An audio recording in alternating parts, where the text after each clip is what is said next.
guys, welcome back to another video. Today we are playing Conflict of Nations World War III again.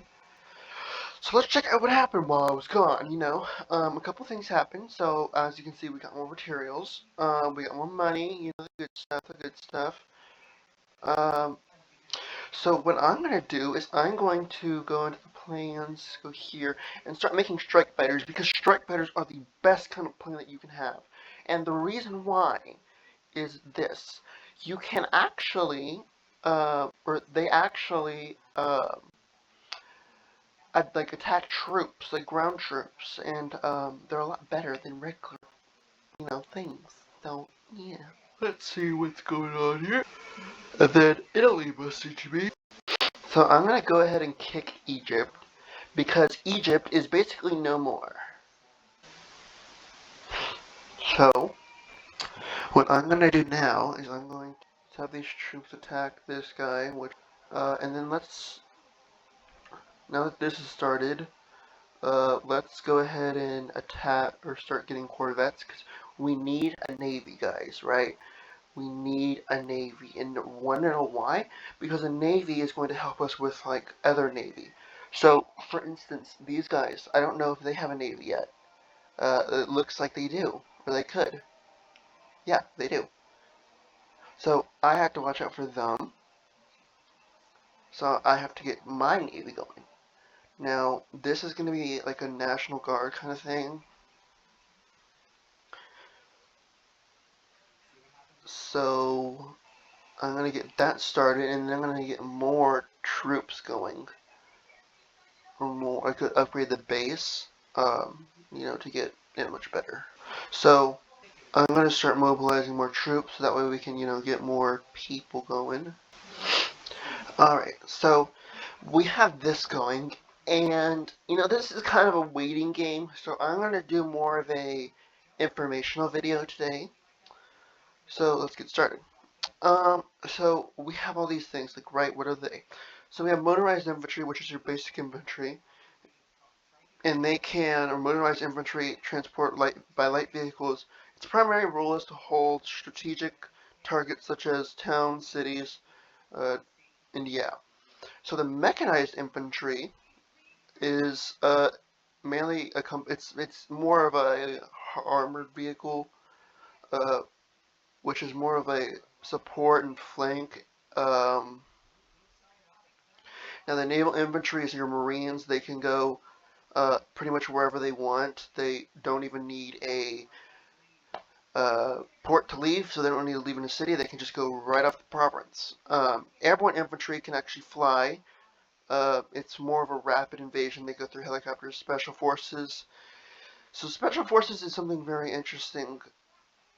They're more of a counterinsurgency people, and they're a little bit stronger, but they have no radar signature. So if they invade a territory, they won't know. National Guard, it's pretty much just a homeland.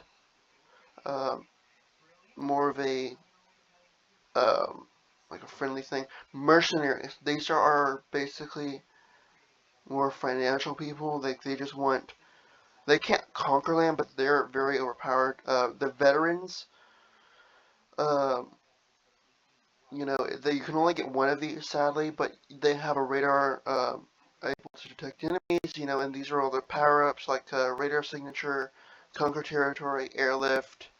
C-130, they can be moved by a C-130. Central line, that's where they are. They have limited mobilization. They have an army boost, though, and they can storm position. Special Forces Infantry, or Special Forces Veteran, is a doctrine, military doctrine. They cannot conquer, though. So if you send them somewhere, they cannot conquer. They have stealth. They can be moved by a C-130. Limited mobilization, army boost, air assault, storm position, and they're more of a rear person. So I haven't really done any, of this. So what I'm going to actually do next is I'm going to start research. And it's a one-day research, but why not? So these can go pretty much anywhere they want. They don't even have to leave the city, just like the other one. This is a combat recon vehicle. Basically, it's friends with the motorized infantry. Armored fighting vehicle, more of a stronger amphibious vehicle, kind of like the Marines. Main battle tank is more of a special forces kind of thing, which you can get the M1 Abrams. You have a tank destroyer. Uh, it cannot conquer, though. Tanks cannot conquer. None of these can actually conquer land, except, yeah, no, none of these can conquer land. Then you have the tank veteran, um, and then I'll get to these extra upgrades here in a minute. That can, they move quicker, they have radar signature, army boost, stuff like that, and they're just veterans, so they have a bit bigger of a military doctrine. So you have your towered artillery, which is, you can move, but it's very slow. It's a backline person. These are all, pretty much most of these are backline people because they're mostly artillery. This is center line. This can move or shoot on the go. These are your multiple missile launchers. They cannot conquer. They do have an attack range, which is extremely powerful. Then you have your multi or anti-air combat vehicle. So I'm going to research that because I kind of need it. Then you have your mobile SAM site, and then your theater defense. Now the theater defense it has anti-air, it cannot shoot missiles.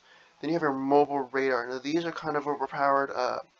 They can see really far. The more you upgrade them, the better they can see, and such. So then you have your helicopters. Your helicopter gunship is the most overpowered one, in my opinion. It's because then you can, it's like a strike fighter. You can destroy troops with it, like actual soldiers. These are more of like a air to air, and then they're looking for stuff, so they can fight back. It's just they don't have very good. They have sonar. The rotatory wing veteran. It's just it's basically the same thing. It's like all of them combined. Then you got your fighters. You got your air superiority, your naval F4 Phantom, and then eventually down here you're going to get your stealth air superiority. Then you got your naval strike fighter, strike fighter, and then you get your naval strike fighter, which the naval ones can go on aircraft carriers, which is really good.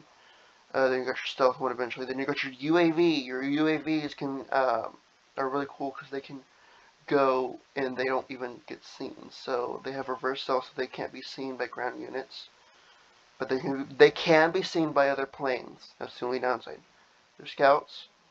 They have a fixed radar signature. The combat radius, which they can't really fight. And they're more of a rear line person. The winged veterans are not stealth, but So your naval air patrol aircraft. They are basically the same thing as your AWS or ASW helicopter, which is just it can see underwater. Same thing with here. It's a warning star. And naval or heavy bomber is what you'll eventually want because these can shoot missiles, but it does take a while to reload. So then you got your boats. You got your Mark IV patrol boat, your corvettes, which are kind of weak. Then you got your frigates, which are kind of weak, and then you got your destroyers, which are kind of more powerful. Then you got your cruisers, which destroyers cannot hold missiles. See, but your cruisers, on the other hand, can hold missiles. So this is what you would want if you were to shoot ICB or shoot cruise missiles, stuff like that. But we'll get to that here in a second. Your helicopter carrier, I personally never done that. Yeah, you would need your helicopter reward, which we'll get to the rewards in a minute. Then you got your aircraft carrier, and yeah. So then you got your naval veteran, which also can shoot missiles. Then you got your submarines. Your Los Angeles class submarine, but not all of them are the same. Every submarine can shoot missiles. So, then you got your Benjamin Franklin. The Benjamin Franklin, or the attack submarines cannot shoot as many missiles as the ballistic missile submarine. The ballistic missile submarine can shoot 2, although its reload time is a little bit more. And a submarine veteran can shoot too. Its reload time is a little bit faster, and the more you research, the more missiles you can get. Like this one can have ballistic missiles of 5 eventually, and this one can only have 2 ballistic missiles. So then you got your guided missile program. So this is a little bit more complicated. So you have your guided missile program, which you need to start anything in here. So you need to do this. This is what it costs. This is going to give you conventional warheads. If you don't have this, you cannot do anything over here. That's why it's all red. Then once you have that, you can, if you want, you can search up chemical warheads, then nuclear warheads, then Minutemen. These are ICBMs. You do not need to even move continents, although you will need these ICBM launchers. And that's a little expensive, but these are a single use. But yeah, it does damage friendly units. It's more of an uncontrollable unit, which means it cannot be controlled after deployment. So then it's pretty much just useless. Alright, and then we have our ballistic missiles, which is what you will use in like stuff like the sub, like the ballistic missile sub, and then but you can get that directly after you do the basic guided missile program, and then you got your cruise missile. Now you need your cruise missile for things like ships, for cruise missile launchers, for pretty much everything else. So you're going to have to research ballistic missiles, and then your cruise missiles, or cruise missiles. You have your officers, which you need to, which we'll kind of get into another episode about. But essentially these are kind of overpowered. Then you have all your elite stuff, but you pretty much just need a whole bunch of research for, which we're not going to get into right now. You can get your drone operator, which is kind of overpowered, and yeah. So your loadout. These can do pretty much, I mean, I don't really use them for anything. It's like medcare, stuff like that. These are infantry teams. And the such. So that's kind of like what the research is on this game. Research is a little bit more. So for research, you have to have rare materials. Now, productions, to increase your productions, you have to have, in cities mainly, you need arms industries. So I don't even have enough to upgrade my arms industry. So, yep. And I think I'm going to cut back into this video once, something actually happens. So I'll see you then.